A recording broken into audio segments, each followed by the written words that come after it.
하나님은 진실을 기뻐하십니다. 진리의 하나님이시죠. 그래서 예수님께서도 내가 곧 길이요 진리요 생명이라고 말씀을 해 주셨습니다. 하나님은 공평의 하나님이십니다. 하나님의 속성 가운데 우리가 하나님께서 공평으로 진행하시는 공의의 하나님을 생각해 보죠. 하나님은 바른 진리를 기뻐하시기 때문에 그러십니다. 그래서 오늘 1절 말씀에도 거짓 풍설을 퍼뜨리지 말라고 말씀하고 있습니다. 우리가 인생 여정을 살아가면서 억울함을 당하고 또 주위 사람들을 통해서 위해를 받게 됐을 때 적지 않게 마음속에 중압감을 느끼고 하나님 앞에 자신의 처지를 호소하고 정의적인 결정과 심판의 역사가 반드시 임하기를 소원하게 되죠. 억울함을 풀어주시는 하나님 앞에 진실이 행하고 사람들 앞에서도 바르게 살았음에도 불구하고 누명을 쓰고 억울함을 당하거나 공평치 못한 판단과 결정을 만나게 되었을 때 우리가 세상에 호소하기도 합니다만, 세상의 법정에 호소하기도 합니다만, 가장 중요한 것은 하나님께서 나 자신의 일거수일투족을 다 감찰하시고 하나님께서 보고 계셨으며 듣고 계셨다. 하나님이 알아주시면 위로를 받고 힘을 얻게 되는 것이죠. 그래서 우리 크리스찬들은 때로 믿음 생활을 하다가 억울함을 당하고 누명을 당하고 핍박을 당할 때에도 당황스러워하지 않습니다.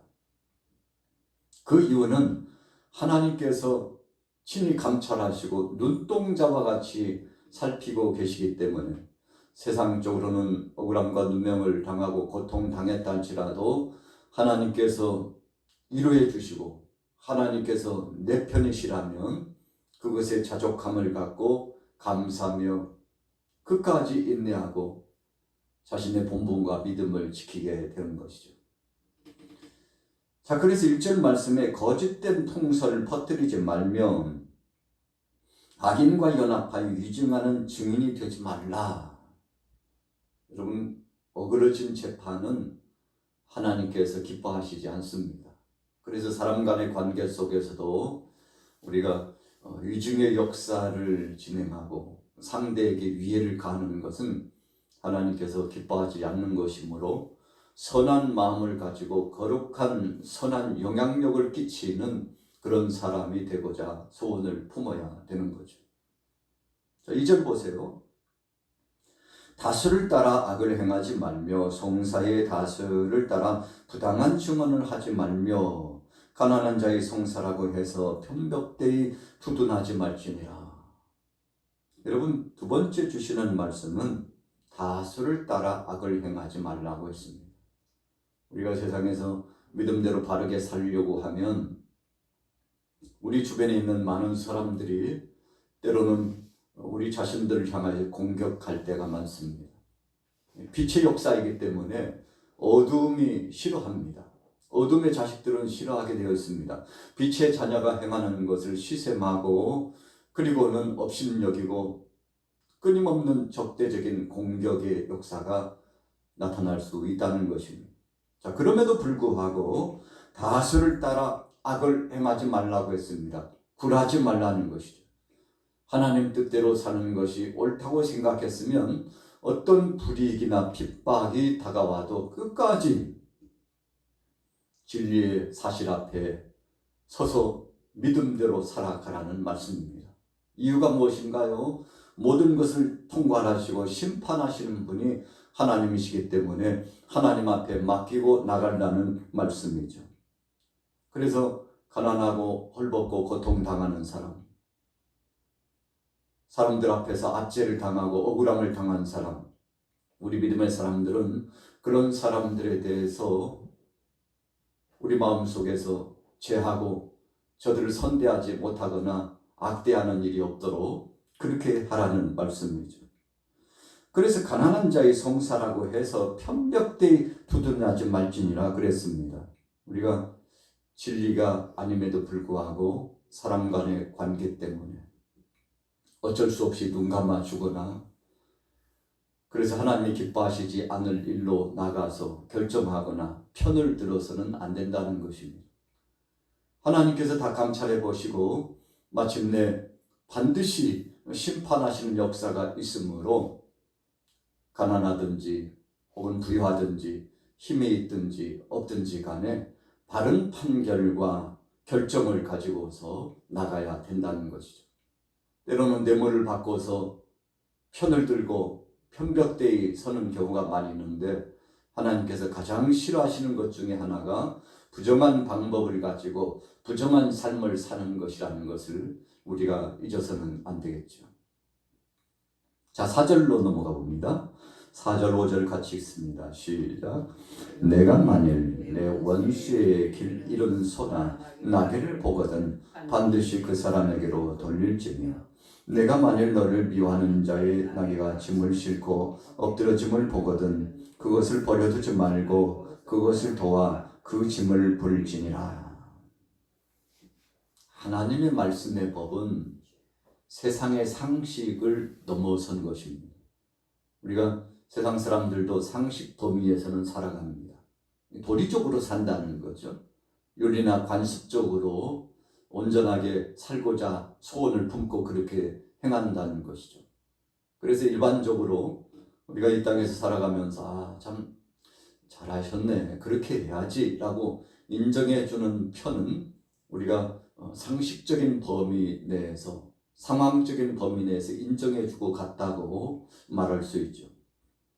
그런데 우리 믿음의 사람들은 그것 이상의 하나님의 법 앞에서 살아야 된다는 것입니다. 그래서 우리가 첫째는 하나님 사랑이고 두 번째는 이웃 사랑입니다. 이것이 율법이요 대강령이라고 예수님께서 말씀하셨죠. 네가 영생하려 하거든 계명을 지키라고 그랬는데 그 계명의 모토와 같은 핵심 두 줄기는 하나님 사랑과 이웃 사랑이죠. 여러분, 그래서 첫 번째 우리가 하나님 앞에서 바로 살면 사람들 앞에서는 더 빼어나게 바르게 살아 하나님 영광을 드러낼 수 있는 겁니다. 하나님 앞에서 바로 살지 않으면 사람 앞에서도 속임수를 가지는 거죠. 그리고 정직하지 못하게 살아가는 겁니다. 우리가 정직하지 못하고 바르게 살지 못하는 이유 한 가지는 하나님을 두려워하지 않고 하나님을 우리가 그 말씀을 무시하면서 살기 때문에 그런 것임을 결론 내려주고 있습니다. 우리가 잘 아는 신앙의 인물 가운데 다니엘이 있죠. 다니엘은 여러 나라의 왕 가운데서도 뛰어나게 뽑힘당하고 쓰임을 당한 사람 중에 한 사람입니다.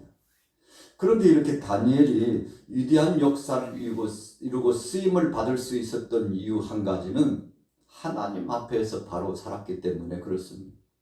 그러다 보니까 왕께도 인정받았어요. 이국 땅에서 무수한 사람들로 하여금 인정받았습니다. 하나님 앞에서 인정받고 말씀 중심으로 살아가니까 사람들 앞에서는 당연히 후차적으로 따라오는 아름다운 행보의 열매가 맺혀지게 되었다는 것입니다. 그래서 다니엘은 그가 고국에 있을 때뿐만 아니라 이국 땅에 잡혀갔을 때에도 또 여러 왕들이 바뀌어 나갔을 때에도 그는 하나님 앞에서 온전한 심정으로 살고자 했으므로 왕들에게 주위 사람들에게 시대적으로 빼어난 인물로 인정을 받게 된 것입니다. 자, 그래서 선대하며 나가라고 그랬죠.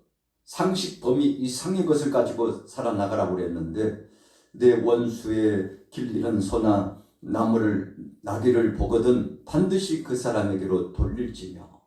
여러분, 이게 무슨 말씀입니까?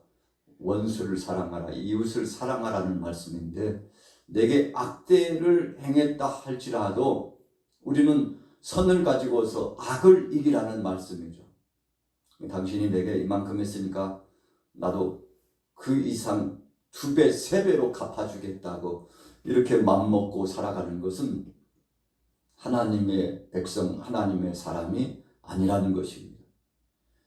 그래서 오늘 4절부터 나타나고 있는 이 말씀은 세상의 상식 이상으로 진리의 말씀의 범위 안에서 믿음대로 살아가라고 말씀해 주시고 있는 거죠. 그래서 5절에 미워하는 자의 나귀가 짐을 싣고 엎드려짐을 보거든 그것을 버려두지 말고 그것을 도와 그 짐을 부릴지니라.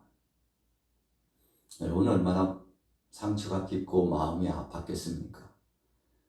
그럼에도 불구하고 자기에게 악대했다 할지라도 그 상대의 가정과 그에게 속한 것에 대하여 선한 마음을 갖고 긍휼의 마음을 가지고 용서하는 마음을 가지고 나가라고 오늘 구약에서도 하나님은 분명히 말씀하고 있는 것이죠. 자, 6절로 넘어가 봅니다. 6절, 7절을 같이 읽습니다. 시작. 너는 가난한 자의 송사라고 정의를 굽게 하지 말며 거짓 일을 멀리하며 무지한 자와 의로운 자를 죽이지 말라. 나는 악인을 의롭다 하지 아니하겠노라. 아멘. 여러분 하나님 앞에서 산다는 것은 참 이렇게 아름답고 복된 것이죠. 그래서 가난한 자의 송사라고 해서 정의를 굽게 하지 말고 거짓의 일을 멀리하고 무지한 자의 또 의로운 자의 그 편에 서가지고 그들을 선대하고 하나님 앞에서 하듯이 하라고 말씀했는데 그렇지 못하는 것은 분명히 죄라고 하나님께서 명시해 주고 있는 것입니다. 그래서 우리 신앙인들은 누가 보든지 보지 않든지 하나님 앞에서 신실한 믿음으로 살아가야 합니다. 이렇게 살아가는 것이 복된 사람의 모습이고 이렇게 살아가는 것이 하나님께서 인정하시는 의로운 자의 반열 속에 사는 사람의 행보라는 것이죠. 자, 8절 보세요. 너는 뇌물을 받지 말라. 뇌물은 밝은 자의 눈을 어둡게 하고 의로운 자의 말은 굳게 하느니라. 우리가 세상에서도 보면 떠들썩한 이야기들이 이슈가 되는 이야기들을 주목해 보면 이 뇌물 사건 때문에 문제가 크게 확대되는 것을 볼 수 있습니다. 나라 안에서도 좀 큰 일을 맡겨보고자 했는데 조사해 보니까 정직하지 못하고 바르지 못한 과거의 삶의 이력이 있어요. 여러분 그래서 철저하게 그 가정에 살아왔던 삶의 이력을 재산으로 보나 도덕적으로 윤리적으로 보나 상황적으로 보나 조사하다 보면 뭐 이런 문제 저런 문제가 드러나가지고 결국은 추천하여 세울 수 없는 자가 되는 경우가 굉장히 많지 않습니까?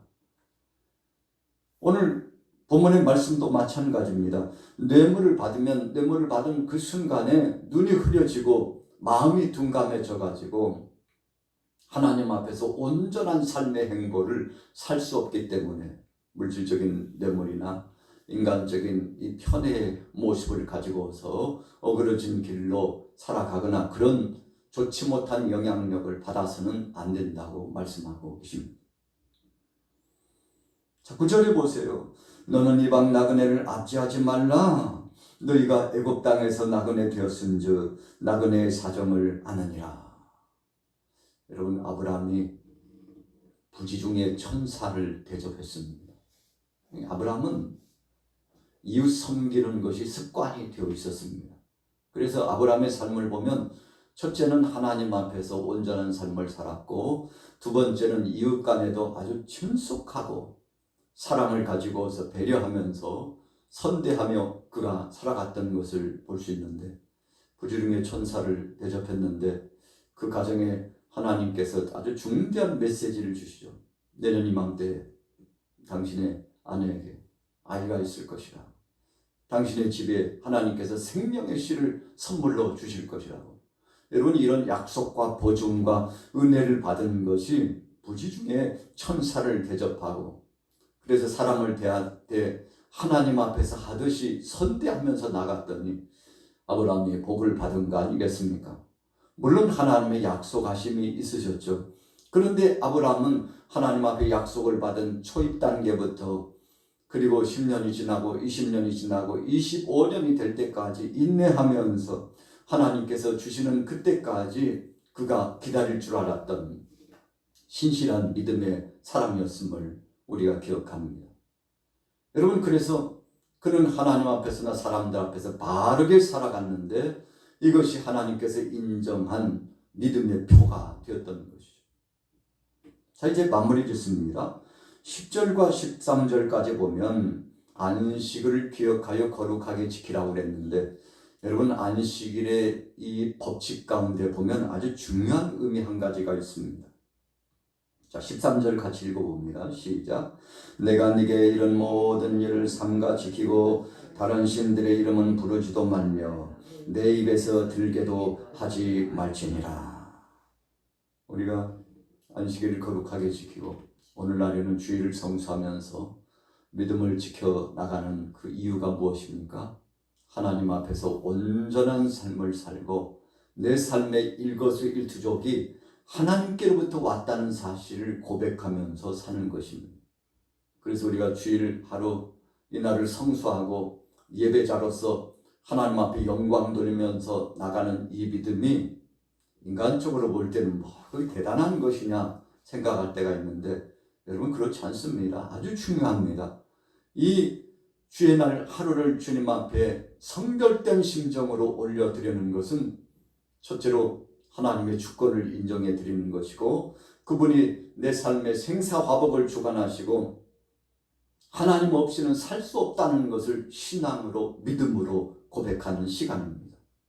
그래서 오늘 13절도 그랬잖아요. 다른 신들의 이름을 부르지도 말며 주일을 성수하지 못하고 안식일을 기억하여 거룩하게 지키지 못하는 것은 하나님보다도 세상 것을 더 의지하고 하나님의 영광스러운 것보다도 자기 육신의 정욕을 중심으로 나갔다는 것을 의미합니다.